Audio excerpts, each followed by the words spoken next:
represents the high school competition. Her name is Audrey Nolen. And this is the second time she's won this contest. We're expecting great things from this young woman in the future. Audrey?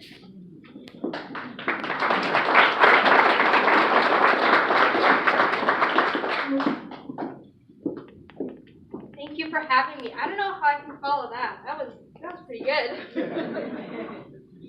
The Articles of Confederation, the right choice for America. During the Revolutionary War, the Articles of Confederation were put in place in an attempt to keep the newly United States together.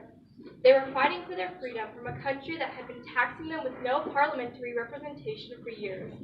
This specific offense endowed the colonists with the burning desire to control their own fate.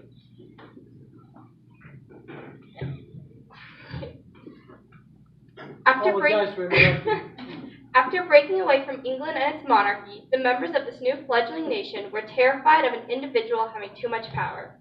Because of this, in the Articles, there is no power for the federal government to control taxes, trade, or have a central leader.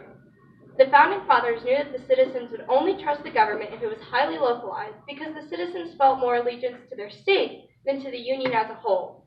If someone had been asked what their country was at this time, they would have said Virginia or South Carolina, not America.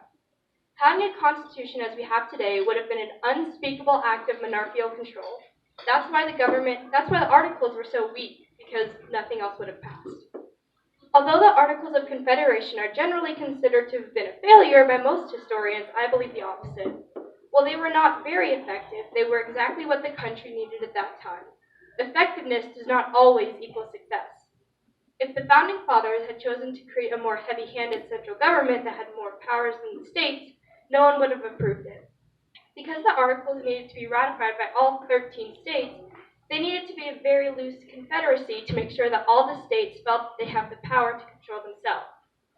The people of America were still trying to figure out who they were as a group without an all-controlling power across the sea. Although they were odious and feeble, the Articles were the colony's first taste of self-government. For the first time in their history, they could choose for themselves what they wanted the government to look like.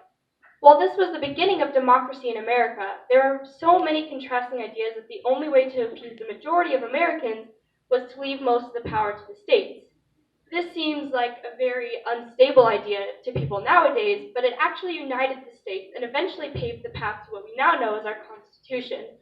And this is why the Articles of the Confederation were the most effective choice for the colonies, and the framers made the correct decision.